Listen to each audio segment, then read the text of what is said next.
What's up everybody, and welcome back to the weird part of YouTube, aka my channel. So here we are, another unedited video, because I really don't have time to actually go ahead and edit a video with regards to travel restrictions. So here's another video about it.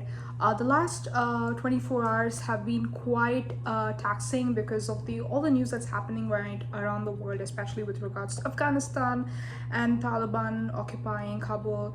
It's really painful, and it's deeply saddening. But this video is not going to be about that or covering anything of regards to that. It's again going to be about US travel restrictions, because at 12 today Pacific time, there was a new CDC guideline that India has been reduced from level 4, which is like do not travel. Then they changed it to another level with travel with caution to like moderate. So the same level is with regards to Canada and a couple of other countries. So if you're moderate, it's essentially like you're safe to travel there. There's not many cases spreading around exactly over there. So what does this mean? Essentially, like when the next sort of announcement happens with regards to travel restrictions, or US having an announcement, they would likely consider countries which are having very few cases, which are essentially level 2, level 1 countries. I'm not sure level 3 is considered, because the last time the US announced that they're going to retain the travel restrictions, which was in July, India and Pakistan and a couple of other countries were in level 3. Now Turkey is added to the level 4, and Turkey is actually part of the European Union, the Schengen countries. There are like a couple of countries which it's part Middle East, part European. I'm not sure about it, so I'm not going to delve into it, but essentially it's at level 4. So I'm not sure which all countries will be removed. If the travel restrictions are going to be like, hey, from now on level 2 countries are going to be allowed, you don't need to quarantine for 14 days in another country, you can just directly come, or if there's going to be some sort of like list updation after the new announcement and all that stuff. So now this week, because of the whole Afghan situation, Taliban situation, it is very likely that they're not going to announce anything with regards to the US travel restrictions this week. Probably the week after, which is the week of 21st, they might actually announce something like, hey, you know what, we're going to actually consider removing travel restrictions from this day onwards. There have been a lot of reviews and a lot of questions around, and a lot of speculations and predictions that the travel ban could essentially extend till November. If you ask me, I don't think that's going to be the case, given that there's still a lot of people that are left out, families are separated, and I don't think November is a really long time. I would guess that from November onwards, people who are essentially unvaccinated can come in, provided there isn't any sort of another variant that is more deadly than the current Delta variant exists. So I'm pretty sure then it's still gonna, people are still gonna come after that. So probably like after November, they might be like, in phased approaches, like people from now on, from this age to this age categories can actually come in who are unvaccinated, etc. But right now, I believe that August end was my current prediction. I see that it's getting slipped every day.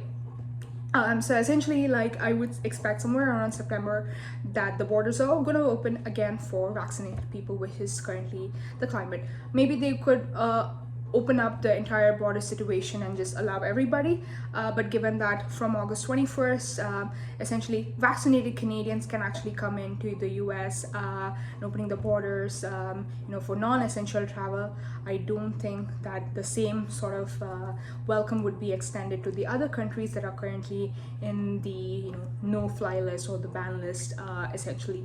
So yeah, these are my current speculations. I'm very happy that finally, like, India is getting some sort of movement with respect to moving it to the level 2 travel advisory, which is great. A lot of people have been separated, people who have H1B visas and everyone, like, they can't really come in unless they have an NIE approval, or essentially like, you know, quarantining somewhere for 14 days in another country, preferably Qatar or Mexico, and the costs really add up. Like if you actually consider traveling during the summertime, which is the peak time to travel, and you actually add up all these costs, it comes about more than $2,000, $3,000, which again, not a lot of people can afford, obviously.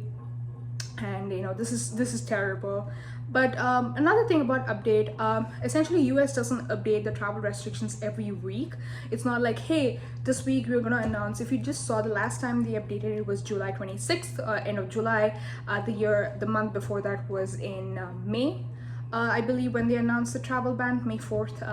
In June they didn't have any update. July, again, they said that they're going to keep the travel restrictions for a while till they see any sort of update. So I'm guessing somewhere in the next week or the week around end of August, they're going to be like, hey, you know, from now on you don't need to you know, we don't need any more travel restrictions for these 26 countries.